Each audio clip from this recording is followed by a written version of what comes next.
two polonaises from St. Stanislaus by Franz Liszt. James Conlon led the Cincinnati Symphony Orchestra. Radio Kansas is funded by the Clayworks at Disability Supports, an artist studio, gallery, and retail store created to help individuals with developmental disabilities achieve self-sufficiency through creative artistic expression. 107 North Main in McPherson. This is 90.1 KHCC, Hutchinson, Wichita, 89.5 KHCD, Salina, Manhattan, and 90.9 KHCT, Great Band, Hayes. Timeless music, timely news. We're Radio Kansas. I'm Michael Abels. The time is 3:58. We have music all afternoon, including works coming up. Here, one by Jacques Offenbach.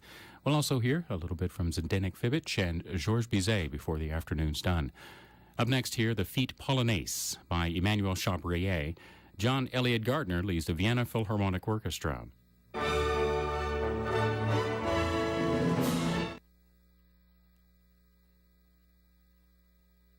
September 12, 2011 City Commission meeting to order. Madam Clerk, will you please call the roll? Mayor Angel. Here. Commissioner Crawford. Here. Commissioner Householder. Here. Commissioner Jennings. Here. Commissioner Shirley. Here. Please stand and join me for the Pledge of Allegiance and a moment of silence. I pledge allegiance to the flag of the United States of America and to the republic for which it stands, one nation under God, indivisible, with liberty and justice for all.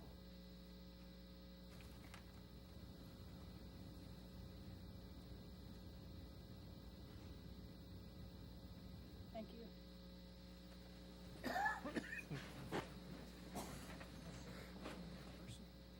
First item on the agenda is the Citizens Forum. If there's anyone here from the public that wants to speak on any issue not on today's agenda, come on up to the podium, give us your name and address.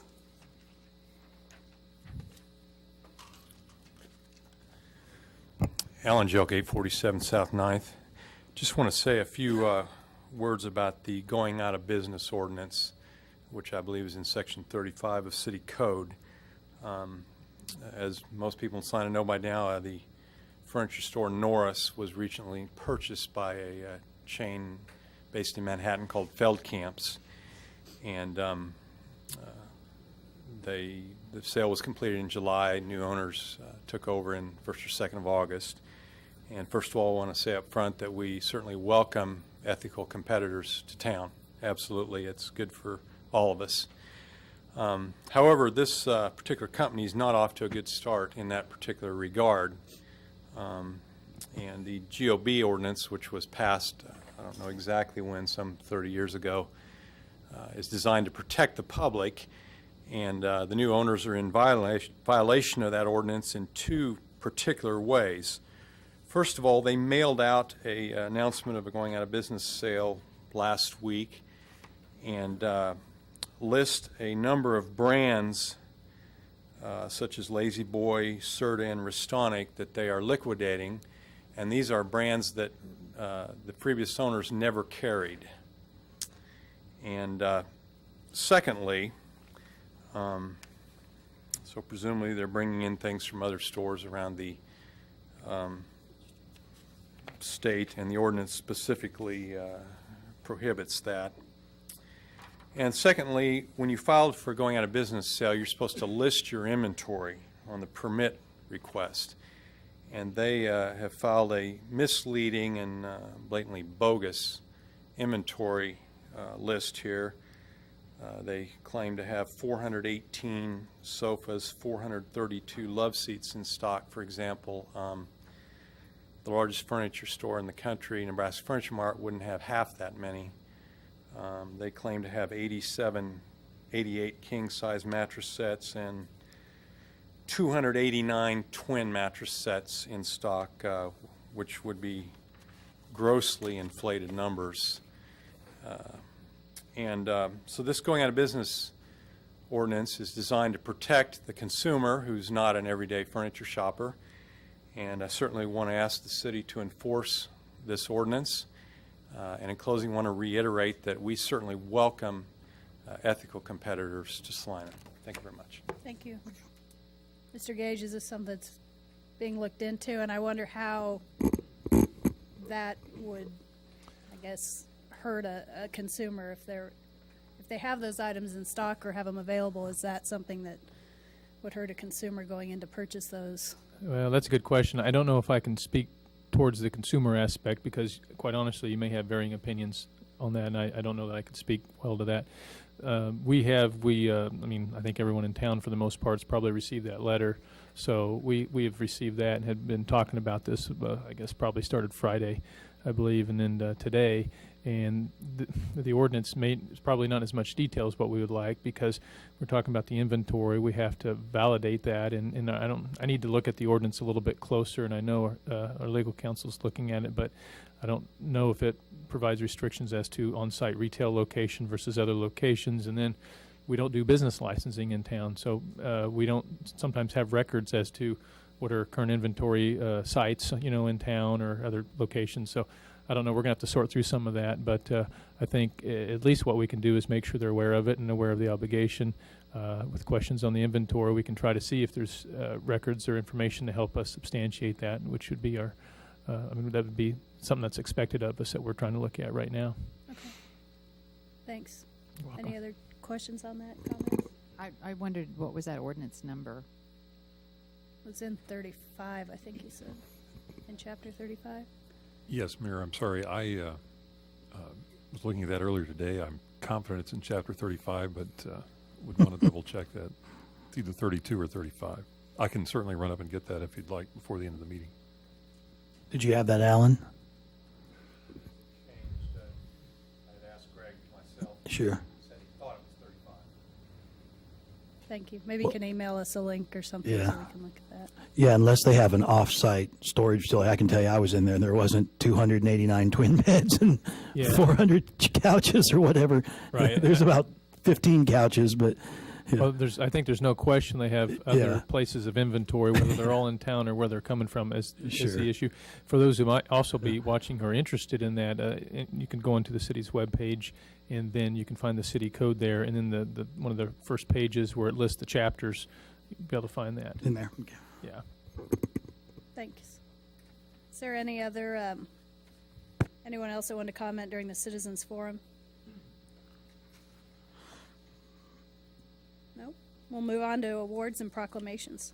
Item 4.1, the month of September 2011 as Childhood Cancer Awareness Month in the City of Salina. Allison Crone will read the proclamation. Come on up. Hi, I'm Allison Crone. I am the mother of Reed Crone, who lost his battle of cancer on March 3rd of this year. And I'm here to read the proclamation. Proclamation for National Childhood Cancer Awareness Month. Whereas child cancer is the #1 disease killer of children in the United States, killing more children between the ages of 1 and 20 than asthma, diabetes, cystic fibrosis, and AIDS combined. It is the second leading cause of death during childhood, exceeding only by accidents. And whereas on any given school day, approximately 46 children and adolescents or 2 classrooms of students are diagnosed with cancer. And whereas every year more than 12,500 children and adolescents are diagnosed with cancer. And whereas 1 in every 330 persons in the United States will develop cancer before his or her 20th birthday. And whereas every year over 2,500 children are at that age of 20 lose their lives to cancer. That is equivalent to 7 children every single day. Whereas our children are our most precious resource and are truly golden in our hearts. Therefore, in recognition of support of the patients' families and professionals leading the fight against childhood cancer, I, Samantha P. Angel, Mayor of the City of Salina, do hereby proclaim September 2011 as Childhood Cancer Awareness Month in Salina and recognize the gold ribbon as a symbol of childhood cancer. I encourage all citizens to honor these young people who have lost their lives to this devastating disease and join the fight against childhood cancer in Salina. In witness whereof I have hereunto set my hand and caused the seal of the City of Salina, Kansas to be affixed this 12th day of September 2011.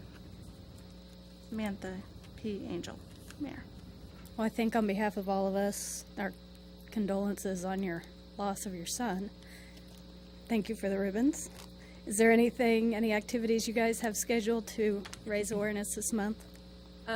We have a kickball, our 4th annual kickball tournament is this Saturday, the 17th. We start at 9 a.m. and go until about 7 or 8 o'clock at night. And we're also doing a dine-out night with Tucson's on the 20th, Tuesday the 20th of September. So from open to close, or open from 4 to 10, they'll give us a percentage of their proceeds that night. Thank you. Thank you. I have your signed proclamation here if you want to come get it.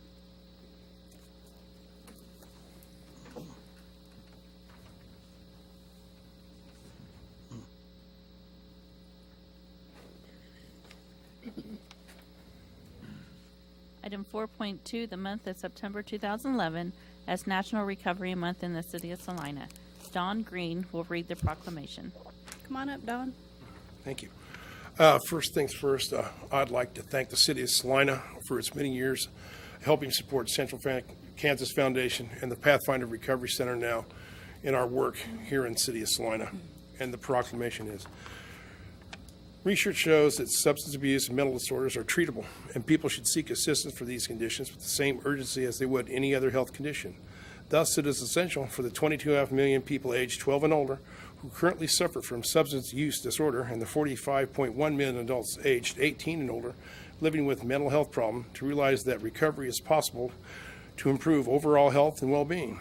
To build on that encouraging message, this year's National Recovery Month, Prevention Works, Treatment is Effective, People Recovery Month theme is Join the Voices of Recovery. Recovery benefits everyone.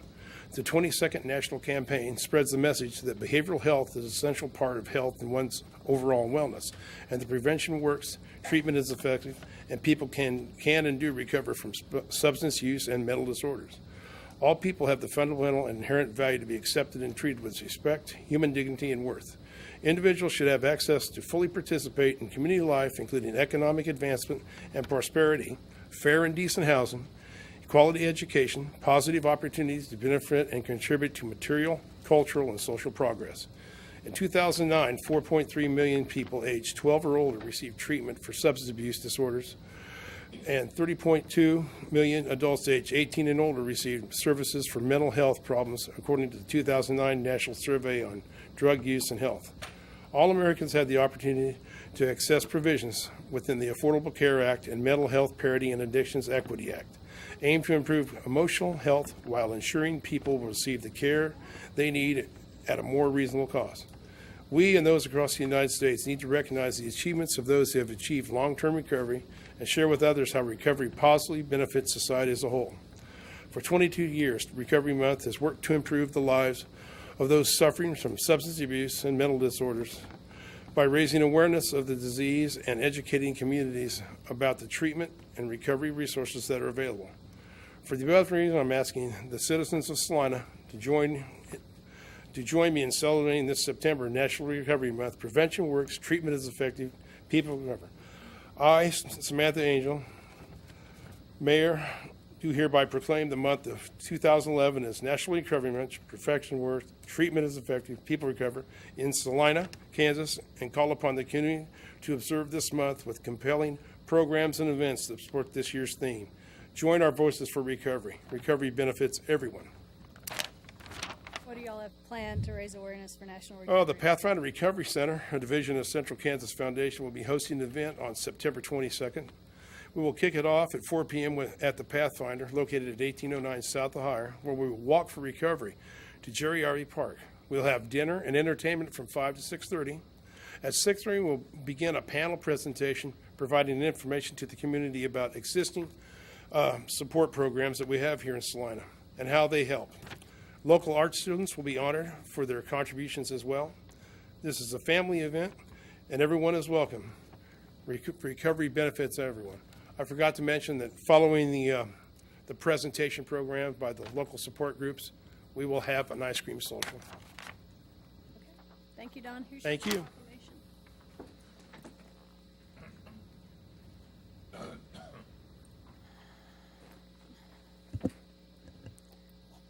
It does not look like we have any public hearings or items scheduled for a certain time, So we'll move on to the consent agenda.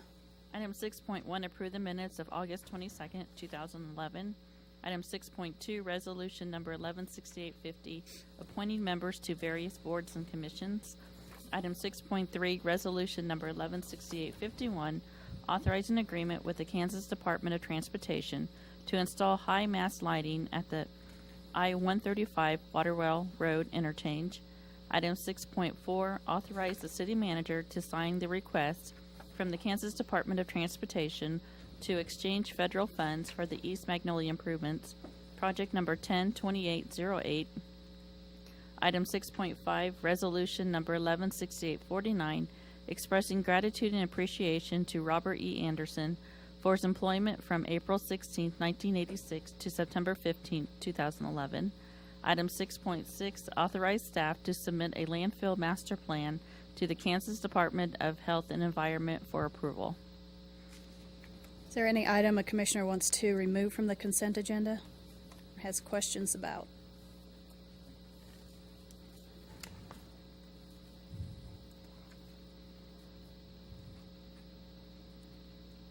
We have a motion to approve the consent agenda. Mayor, I make a motion that we approve the consent agenda as presented.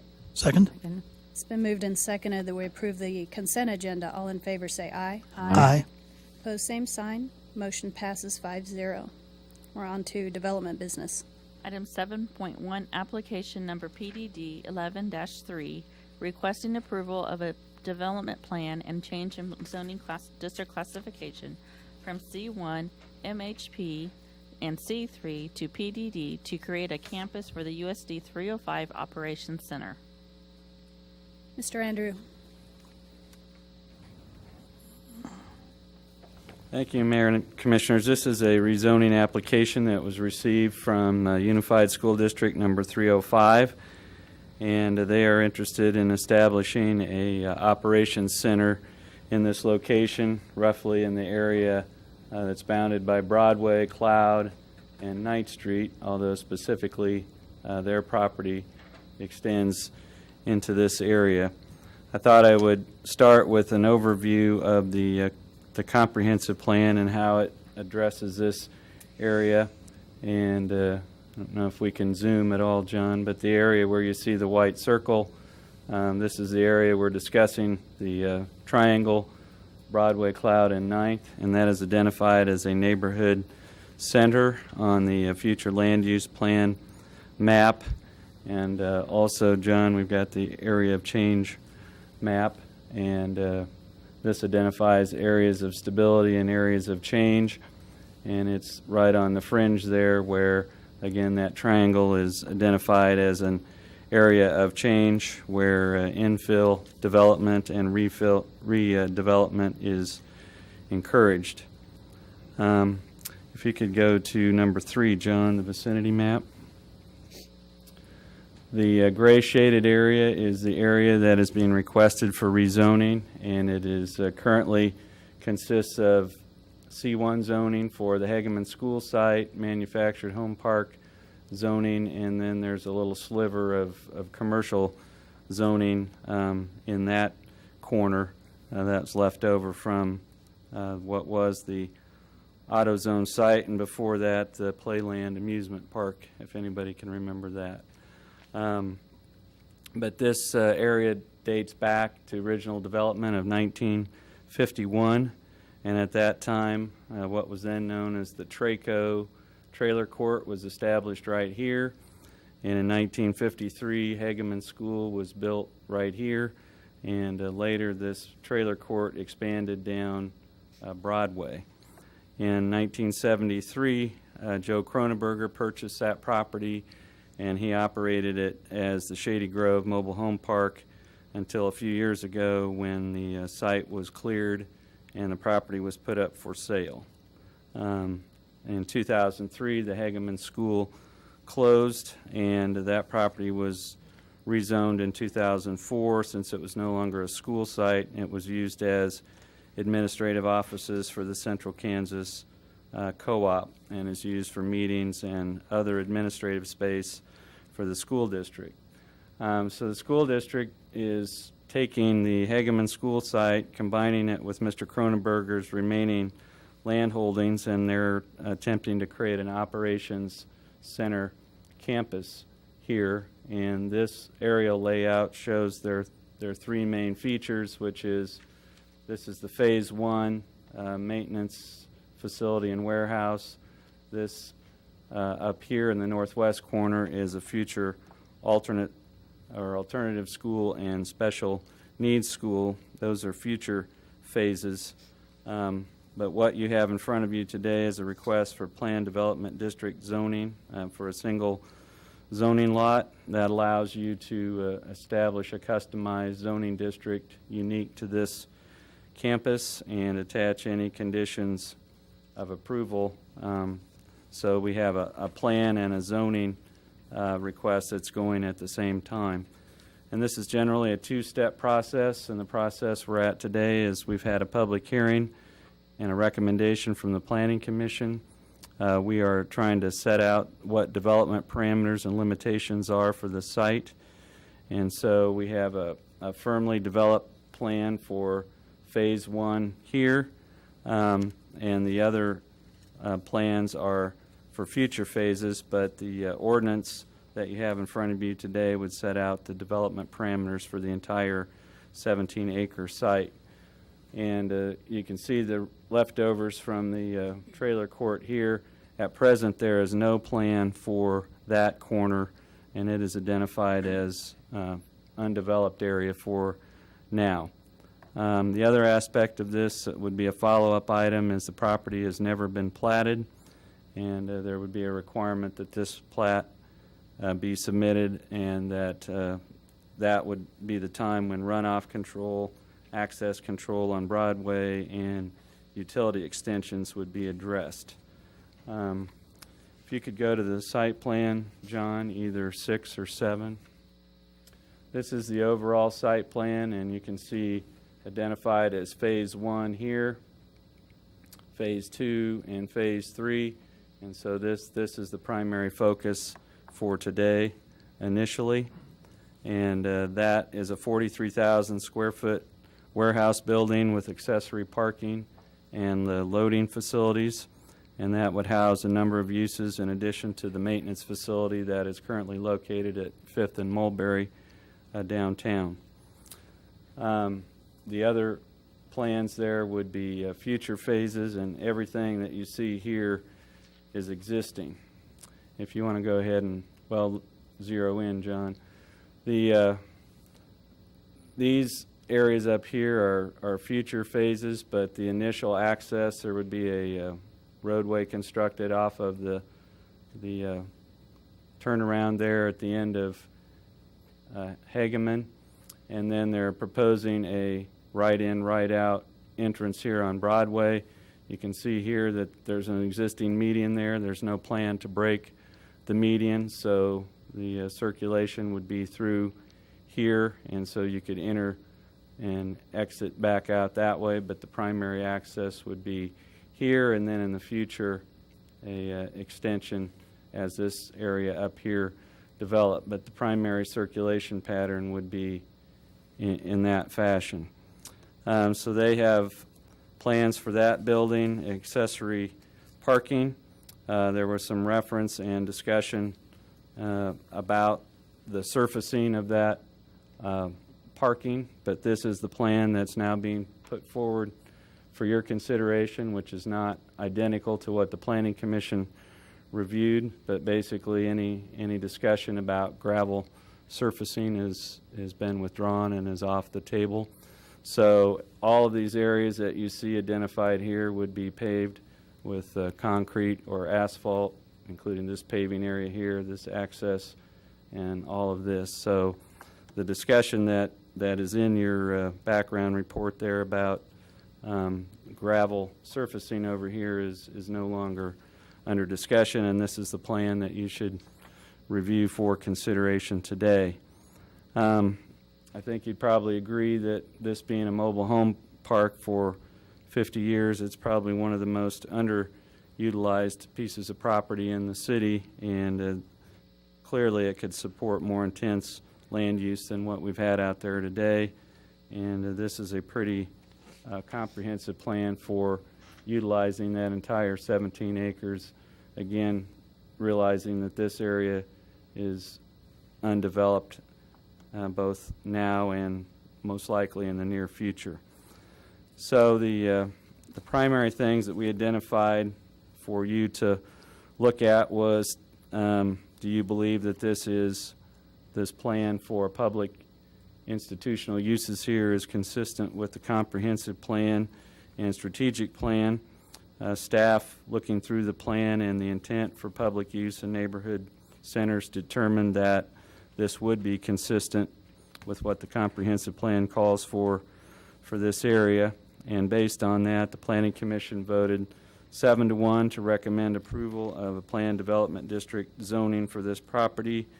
They had a number of conditions attached, but most of those are follow-up items that would just need to be addressed before any building permit was issued. We have received information about lighting. They have a very good lighting plan for the property. John, if you want to go to those building elevations.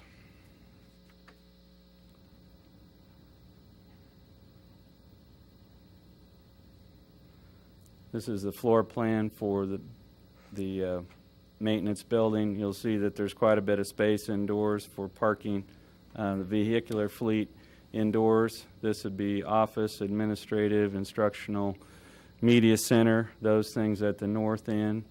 If you could go to the elevations, John. These are not very easy to see, but these down here are the elevations that would be exposed towards Broadway. And so even though it's the rear of the building that's facing Broadway, it's actually the Broadway side that is the more attractive and dressed up feature of the building. It's going to be inward facing. So if you're at the corner of Hegeman and Broadway, this is what you would see, and this is what it would look like along the Broadway frontage. So those are the proposed elevations along Broadway Boulevard.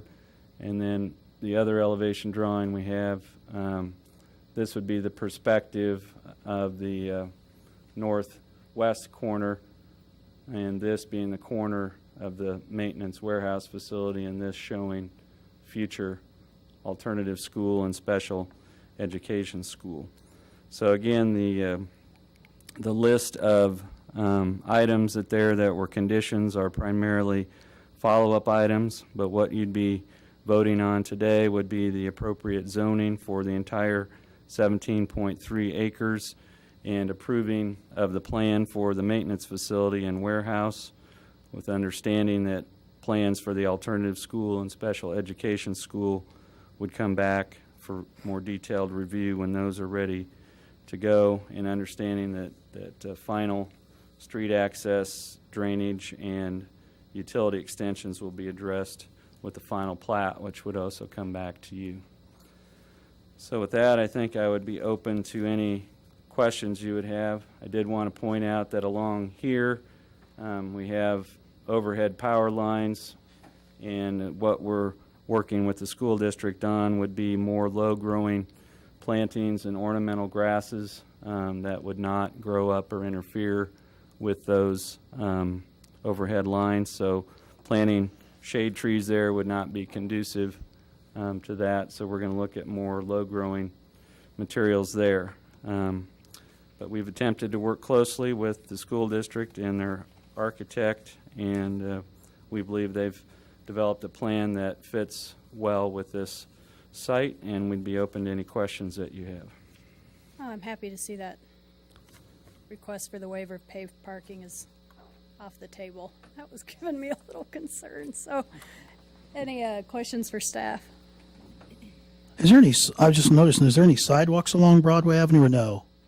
At this time, no. We have, there's existing sidewalk along Hegeman and along Cloud here, but on this, basically, I believe, Dan, from Hegeman south on either side, there's no sidewalks on either side. There's really not much residential down there access anyway, is there? And partially is when that road was designed, there's a little bit of a ditch system back behind the curbs. The terrain is not real conducive to sidewalks there, but it's something that could be looked at Well- long-term, especially as we don't know exactly what's going to happen down in that Right. corner. That's going to be my next question. Does the USD 305 own that property as of yet, or? They own that property. Okay, more- It's yeah. included in here, but it's more or less a blank slate at this time. Probably not going to be housing. It's even possible that at some point they decide they don't need it anymore and might put it up for sale. So.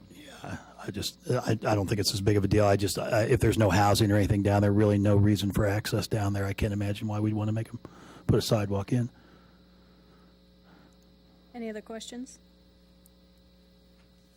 Is that going to, traffic-wise, have you studied that, or is that going to make that whole area a whole lot more busy? The maintenance facility, and the actual population of people there during the day is not, it's not going to generate a lot of trips. I think the main difference is that there will be occasionally a semi delivery or deliveries coming in here that are going to circulate through, but we understand that's about a once a week occurrence. So eventually, as these areas fill out, you've got traffic dispersed on Cloud, on Hageman, and on Broadway.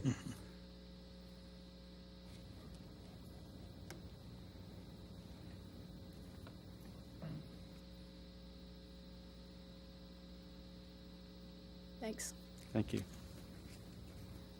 Is there any public comment?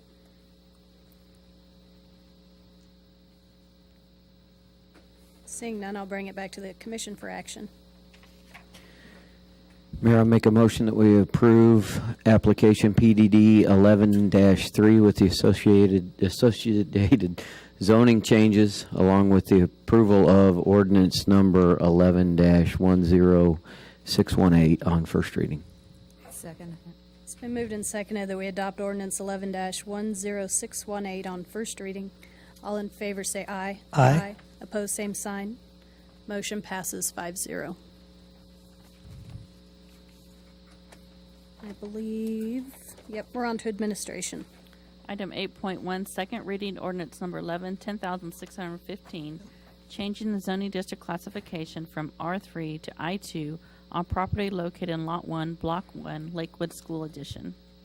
Ordinance number 11-10615 was passed on first reading on August 22nd, 2011. Since that time, no comments have been received. Is there any public comment on this today? Seeing none, I'll bring it back to the commission for action. I move we pass item ordinance number 11-10615 upon second reading. Second? It's been moved and seconded that we adopt ordinance 11-10615 on second reading. Madam Clerk, will you please call the roll? Commissioner Crawford. Aye. Commissioner Householder. Aye. Commissioner Jennings. Aye. Commissioner Shirley. Aye. Mayor Angel. Aye. Motion passes 5-0. Item 8.2, second reading ordinance number 10,616, changing the zoning district classification from I2 to R3 on property located on Block 7 of the Lakewood Edition. Ordinance 11-10616 was passed on first reading on August 22nd, 2011. Since that time, no comments have been received. Is there any public comment on this today? Seeing none, I'll bring it back to the commission for action. I move we pass item ordinance number 11-10616 upon second reading. Second? It's been moved and seconded that we adopt ordinance 11-10616 on second reading. Madam Clerk, will you please call the roll? Commissioner Crawford. Aye. Commissioner Householder. Aye. Commissioner Jennings. Aye. Commissioner Shirley. Aye. Mayor Angel. Aye. Motion passes 5-0. Item 8.3, authorize the purchase of a new fire engine and consider recommendations on the reserve fire engine fleet. Chief, are you talking to us about this? I've got Chief Mulligan, Chief Turner, or Battalion Chief Abker. Who wants to take it? Well, I'll start. Okay. If we get in too deep, I'll call for help. Before when I started writing this commission agenda item, I originally started writing like 3 of them, because every time we replace an engine, it has a domino effect within the department. And There's significant investments for the city. We design trucks based on our load, our alarm loading, how often we respond to that piece of equipment, the kind of experience that we have in maintenance and things of that nature. So we were in the process of routinely replacing an engine this year. We had an engine scheduled this year. We had one scheduled in 2013 and then one in 2014. And you'll see how the 2013 and 2014 come into play here in just a second. But we developed the specifications. Chief Abker led the process along with Chief Turner. We went out for bids, which are listed here in the commission agenda item. They reviewed all the bids, and we had $450,000 budgeted for this truck. The bids came back in, and they are recommending the Alexis bid for $418,529 based on what they saw in the bid submittals. During this process of getting this bid in on this truck, we were also in the middle of our capital improvements program. And Rod France, the director of finance, called me one day, and Rod said, Larry says, you know, you got an engine scheduled in 2013. He said, we need to, for timing's sake and for debt service for the city, we need to push that back a year. He said, so we need to look at two engines in 2014 instead of one in 13 and one in 14. I said, well, that's all right. And I said, that's fine with me. We can delay that if we need to. And because I think he has a very difficult job and does a very good job trying to manage that debt service over our CIP program, when projects hit, how they're paid for, and all that timing sort of thing. So when I was telling the chief officers about it, I said, you know, we won't be able to buy this engine in 2013. It'll be two in 2014. We'll push it back a year. We'll make everything work. The discussion came up among the chiefs of staff, and looking at this whole issue of our reserve fleet and trucks, and as we're dealing with this one engine bid here. When you buy two in 1 year, it also causes you 20, 25 years down the road to have two of them come up for replacement. And that's kind of where we're at today. Our two oldest reserve trucks are 1981 models, bought at the same time, so we have two of those. And honestly, they're 30 years old, and we need to cycle them out of frontline service, because even though we call them reserve trucks, we routinely put them on for our other trucks when they're down for maintenance, or they're used, we're doing pumper tests with them, or we even use them during high volume times, like during large storms and we have multiple alarms going on. We'll have reserve crews come in, we'll call the guys back in, man those reserve trucks, and so we can field 6 engines instead of our usual 4 for the community. So the reserve fleet is very important to us, not only from the standpoint of day-to-day operations, but it also is graded by ISO for our insurance rating for the city, and to keep the fire insurance low for everybody across the community. There's a real benefit to it, but we're grappling with these two 1981 trucks. So Chief Abker and Chief Turner went back and looked at our fleet in general, and they started looking at replacement cycles and things of that nature. And actually Dave and Scott come back and said, you know, if we could find a good reserve truck, that's really what we're in need of. This 81 truck is too old. This remaining 81, after we buy this new one, is too old. If we could buy a good reserve truck, we could actually break that apart and not buy 2 trucks in 2014. And so I told them, I said, well, go see what you can find. You know, so they looked on the market, what was out there. And then Chief Hemphill came in one day and said, you know, he said they've got an excellent truck over in Leawood that they went to bid on, and they're trying to get rid of. He said they would sell that truck for about $20,000. And Randy Hill, who's the fire chief in Leawood, works very closely with Chief Hemphill out here at Crisis City, because all the technical rescue stuff and all the things that we do, Randy Hill's in charge of the statewide search and rescue team organization, and so Chief Hemphill works with him all the time, talks with him quite frequently. So they called Randy and he said, yeah, we still have this truck. We have a 1992 Pierce Dash that we're going to cycle out of the department in about November. It's a very good truck. We use it today. He said it's an excellent truck. And so we sent Chief Abker and Chief Turner to Leawood to look at the truck, to drive it. And they came back and said it was in excellent condition. It'd make a wonderful reserve truck for us. And so the series of events that if you approve this commission agenda item before you today is that we would purchase this new engine for $418,529, and that would leave about $31,000 still under budget. We would use $20,000 of that $31,000 to buy this reserve truck from Leewood and deploy it here in Salina. Like I said, it won't be available until November. But doing that means that we would buy one engine then in 2014, and then our next engine purchase would not be for until 2019. We'll buy us 5 years. Buy us 5 years, split the apparatus up, and make better use of our funding. I think it would make it easier on Rod and for us scheduling things in for CIP. And I got to thank him for looking at this and crunching the numbers on it and saying, hey, it's going to save us at least $15,000 a year for every year that we have that. And then as the final caveat to this, and this is why I was involved in three blue sheets, is what do we do with that 81 that we would still have? Well, Crisis City out here is in need of an on-site truck. And this is an okay truck for that purpose. You wouldn't want to use it for emergency response for a long time, but going out to Crisis City and setting it up and pumping it for exercises, it could have a good service life out there for them. And not only that, we know that truck. Our mechanic and emergency vehicle technician knows that truck. If they have a problem with it, they can call him. He can tell them what the issue is with it and help them out there at Crisis City. So really, with this commission agenda item, we would be buying a new truck.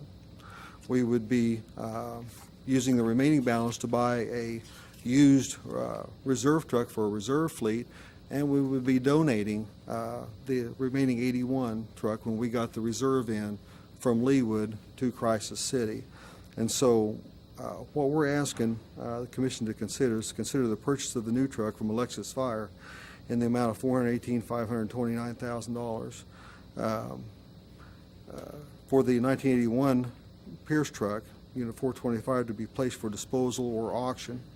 The city manager to use $20,000 of the remaining $31,000 to purchase the 92 Pierce Dash truck from the city of Leewood when it becomes available.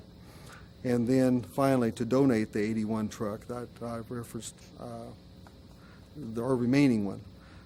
Because remember, we have two. That first one where I said the 81 Pierce truck for disposal or auction is the one we're going to get rid of when we buy this new one. The remaining 81 Pierce truck would be donated to Crisis City, and that's Unit 424 when the 92 Pierce Dash is placed into service. And that really is the long version of a 3-item commission agenda item rolled into one. And I'd be glad to answer any questions for you. Did our mechanic go take a look at that Leewood fire truck too? No, we sent Chief Abker and Chief Turner, and they routinely work on the trucks. They are familiar with the trucks, and one of the really nice things about fire equipment is you have records from the very day those trucks were bought. We have records going back all the way to our 1981 trucks from the day we bought them brand new. Leewood has the same thing. David can if you want to talk to David about the condition of the truck, he certainly can respond to that. They've been changing the oil like they're What's supposed that? to. What's that? They changed the oil. Changing the oil like they're supposed to. So many thousand miles. Yeah. Hey, Chief David Turner. Good afternoon. I can honestly tell you that I've been looking for over the last 2.5, 3 months at used apparatus. Yeah. And the week before I went to Leewood, I was in Springfield, Missouri, and looked at one in Springfield, Missouri, and it was actually a year older. Actually, it was a 1989 Pierce Lance.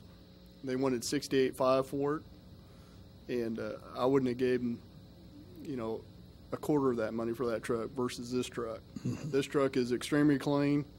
It runs really well. It operates well. It's well worth the $20,000. So. Okay. Thank you. You're welcome. Any other questions? I just like to do it. David makes him nervous to get up here and talk to you. It's a good experience for him. Well, I just want to say, I definitely commend you guys for doing this. It's nice to see the city can look at some used stuff and save a few bucks and spread out the expense. And looking at what we're saving, $15,000 a year, hell, in a year or two, we've paid for this new truck just in savings on our interest bond. So, I think it's a great thought, thinking a little bit out of the box instead of just pounding the taxpayers with another $500,000. I think it's great. I'm very pleased with the chiefs Yeah, and staff. The chiefs I work with are excellent, and the finance department helping us with this, and Jason's support from the city manager's office has pulled all this together. Yeah. Can we find a used 2010, whatever this thing, yeah. They depreciate pretty fast, huh? Yeah. Well, they certainly, like I said, No, I'm kidding. 30 years Yeah. of service. It's, No, that's great. I mean, I'm glad you guys thought of this. It's, whoever came up with it, I appreciate it. So. And Chief, the paper didn't tell us how many flights you ran on Sunday. I run nary a one. I am long past that. I always tell the story about Jennifer when my daughter was little. She says there was a range fire, and she says, Dad, you better get down here. There's a big fire. I said, Jenny, your dad's not much good without firefighters and fire trucks. I said, and that burst her bubble when she was a little girl. It was never the same. Well, thank you, all of you, for putting that memorial on. I just came from, just as a point of information, since you asked that, I just came from Southeast Salina, the school there. They had a real nice Monday ceremony for first responders. One of the things I thought was really unique is people struggle with a way to say thank you to guards, military people, and things like that. They feel awkward going up to them and say, hey, thank you for your service, because they never know quite what to do. I saw the neatest thing this afternoon, and that is where they use sign language to say thank you. This gesture from your chest down, saying thank you, that's what it means to somebody. So when you walk past first responders or military people, by doing that, you say thank you to them. That is neat. It's pretty neat. Well, thank you. Yes. Well, thank you. And I tell you, for all the doubts I have about society sometimes, because the police department and us, we deal with a lot of issues with society in general. When I go down to schools like that and I see those clear-eyed young high school students, and they come up and they thank me for these men doing their job, and I get a chance to take that kind of credit, I think them coming out of school gives me that hope that our country, our communities are in better hands than what I would have thought. That's right. I need to do more of that, honestly. Do that, all of us. Any other questions? Okay, thanks, Chief. Thank you. Is there any public comment on this? Seeing none, I'll bring it to the commission for action. Well, Mayor, I would move that we support this. I don't really see a proclamation or anything. I don't know how the proper term for it is, but give them the go-ahead, I guess. Is that kind of what we need to say, Greg? How do you? That is, in essence. Probably would be best just to be able to carry it all out to, if your thinking is consistently with those 4 recommended actions there on page 3 of the blue sheet, that would probably be the, Okay. I don't know that you have to recite them all. Sure, I would just say that we'd approve this with the recommended action. Okay? That's what I do. Second. It's been moved and seconded that we authorize the purchase of a new fire engine and the other recommendations on the reserve fire engine fleet. All in favor say aye. Aye. Opposed, same sign. Motion passes 5-0. Item 8.4, first reading ordinance number 10,617, amending sections 5-66 and 5-91 of the Salina Code, providing for the issuance of a special event retailer's permit. Sub-item 8.4B, declare an emergency exists for second reading on the same day. Sub-item 8.4C, second reading of ordinance number 10,617. Sub-item 8.4D, resolution number 116852, establishing a fee for the special event retailer's permit. Mr. Scragg. Thank you, Mayor. As you may know, staff regularly processes requests for special events, and the city clerk's office gets the responsibility or the pleasure of trying to shepherd those events through staff as it relates to the applicable ordinances. And we see a number of different types of events ranging from block parties to drag races and everything in between. And I think the volume is at least constant, if not increasing, in terms of interest in special events. So with that as a backdrop, staff has been trying to develop a process and consolidate some of the requirements to make a process that's more efficient and more streamlined both internally as well as for the applicant. And on the blue sheet there, we've identified some of the things that we're trying to take into account as we finalize that special event process. One of those being user-friendly, recognizing that we've got to cover all the bases for an event, but at the same time make an application process that's user-friendly. Develop an efficient and effective review process, we are trying to actively identify out-of-pocket costs on the part of the city so that we can then at least contemplate partial cost recovery. That also then means amending the applicable portions of the code as we identify topics and applicable requirements. And then there's a whole other category which is addressing the legal authority related to beer gardens that serve CMB or 3.2 beer as well as alcoholic liquor, or what may commonly be referred to as strong beer or alcohol. So that's been something that we've been doing for a while, but it's not been the primary task that any of the departments have focused on, and it's taken a little bit of time. More recently, in 2010 and 2011, there's been statutory changes as it relates to cereal malt beverage special events permits as well as alcohol permits for special events on public property. So that's all been in the works, and frankly, it's taxed my ability to keep up with some of the details of some of those statutes, but we've got that straight. At this point, we have an active request for a special event permit for CMB, for a CMB to be sold at an event, and it comes from Ambucks, who you may be aware have been trying to find a fundraiser to replace their sports and leisure show that was one of their primary fundraisers. And so they've been looking at different opportunities, and we've been having conversations for over a year now in terms of possibilities. And they have one now that they'd like to pursue as it relates to partnering up with the, and I want to make sure I get this right, the Kansas German Car Club Sonnenblumen Auto Fest 2011. Which I believe is their fourth event, and it'll be September 24th and 25th of this year in Thomas Park. So in light of what their intentions are, we identified the fact that we need to accelerate the CMB amendment, which is probably the less complex of the two alcohol-related amendments that might be needed. So we've looked at our policies, looked at the state statutes, and as a side note, the league publication that came out today acknowledged this statutory change, and I think even somewhat acknowledged that some communities have been processing permits even though the statutory authority wasn't there. We're trying to do it correctly in terms of following the statutes and amending our code. And so what you have before you in the form of an ordinance is making the necessary amendments to our local code to provide a process for a special event retailer permit for cereal malt beverage. They would be subject to all the licensing requirements that the cereal malt beverage license holder would be subject to as it relates to days and hours of operation and sale to sale parameters and operational parameters. As far as conformance with the strategic plan, we identified a number of topics that seem applicable, everything from having a city that's exciting and to live and thriving both economically and socially, to quality of life, to providing services, high-quality services with available resources. This particular request isn't related to downtown, but we have had other conversations about beer tents and other activities in the downtown that this would possibly facilitate in the future. So it helps it could help make downtown a thriving and vibrant place. And then we also have the goal of just providing high-quality services consistent with your direction. So in light of all that, we prepared and have before you both the ordinance to make the change as well as the resolution to establish the fee for that permit. The resolution sets the fee at $25, which is a pretty nominal fee. It's consistent with the state's charge. So an applicant would actually pay us as well as the state of Kansas at a total cost of $50. And so you have three action items before you, I guess. And we've tried to break out the recommended action into two topics. One, as it relates to the ordinance itself. Obviously, you could choose not to approve it and leave things the way they are. You could amend it as you see fit. You could postpone it to some other specific time for consideration, or you could adopt it as drafted.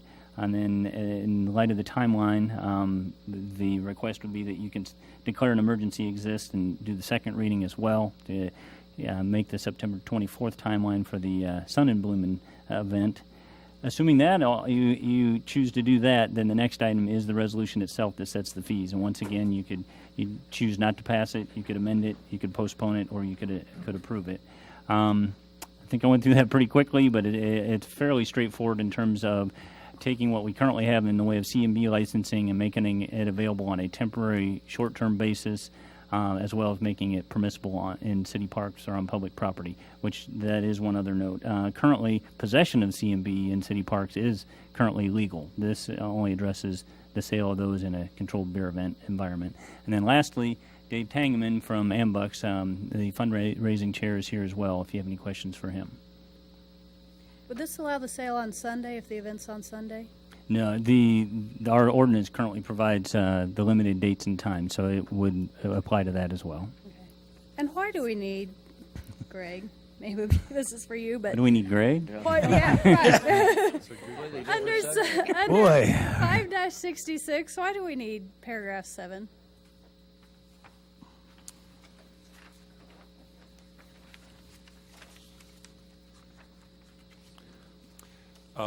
That's a good point. We don't. Seems like we're That was there, as you probably noticed, When we it added aged. number 5 for this particular circumstance, but I would say that has become academic Redundant. at this point. And, Yeah. Seems like they're of age now. I would think that we're probably clear there, and that's a good point. Scratch and I would think that's. We need to make that in our motion. Well, we might as well. Clean it up all at once. I have a question. Who would the liquor license be issued to? Would it be Ambucks or would it be a certain person? So all the members of Ambucks would have to be on that liquor license. Is that correct? Actually, I'll try to field that one. The form that we use is actually created by the State Attorney General's office, and so there are some options. In this particular case, the president of Ambucks has individually applied for the permit. But they Okay. could apply as an organization, as a partnership, or as an individual. Okay. Good. Any other questions? If I Go may, ahead. Mayor, I have a choice of either trying to whisper to Mike or just telling you what's on my mind. So I'll just tell you. I hope it's appropriate. The one thing that, along the line of the Sunday question, if you looked and saw the language in the statute, you may have noticed that in the proposed ordinance, sub-point B, they're under 2B of the proposed amendment to Section 5-91. We tried to clarify this matter of how temporary is temporary. Mm-hmm. And you may have noticed the interjection of the 3 consecutive days. Oh. And the excluding Sundays, of course, was because we have the general prohibition against the Sunday consumption. So that was an attempt to add a little bit. The legislation itself did not go into how temporary is temporary. So I think that's just a matter of however many days you all think is appropriate, but that was staff's recommendation.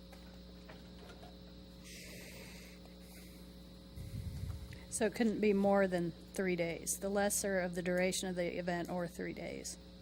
Right. It could be. So the fair couldn't sell. Well, it could sell for 3 days, right? Right. Okay. As part of our internal discussion, we talked about events that ran from like a Thursday through a Sunday. And frankly, we started out with 4 days till we realized one of those 4 days would be typically Sunday. So then we backed off to 3. That's really a number that we could choose. Our only point was if we don't do anything, you can pull 4 a year, and they could be 3 months apiece. And We can. 3 is fine. Maybe we give it a shot and see how it goes, and if you look at it again in a couple of years, then you do. 3's that standard number that's used in a lot of different state legislations, like the Farm Winery Act and different ones that refer to special events, kind of cap them at 3. They make you request a subsequent one, which can be for the same event, but it still limits them to 3 days in different areas through the state statute, so it's probably good standardization. Yeah. Any other questions? We need 1, 2, 4 motions, 3 motions. Sounds like a norm deal to me. 2 ordinances and 1 resolution. And an emergency declaration. Oh, I'm sorry. Yes, yeah, you're right. 4 it is. This is definitely a norm deal. Is there any public comment on this? Nope. Seeing none, I'll bring it back to the commission for action. It's all you. Mayor, I make a motion that we approve on first reading ordinance number 11-10-617 with the modification discussed to paragraph 7, page 2. Second. It's been moved and seconded that we adopt On first reading, ordinance 11-10617, deleting subparagraph 7 under section 5-66. All in favor say aye. Aye. Opposed, same sign. Motion passes 5-0. Mayor, I'd like to declare that an emergency exists for second reading on the same day of this ordinance. Second. It's been moved and seconded that we declare an emergency exists to allow second reading on the same day. All in favor say aye. Aye. Opposed, same sign. Motion passes 5-0. Mayor, I make a motion that we approve ordinance 11-10617 on second reading.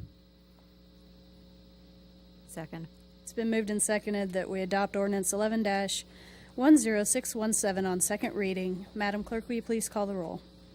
Commissioner Crawford. Aye. Commissioner Householder. Aye. Commissioner Jennings. Aye. Commissioner Shirley. Aye. Mayor Angel. Aye. Mayor, I'd like to make a motion that we approve resolution 11-6852 establishing the fees for a special event retailer's permit. Second. It's been moved and seconded that we pass resolution 11-6852. All in favor say aye. Aye. Opposed, same sign. Motion passes 5-0. Any other business?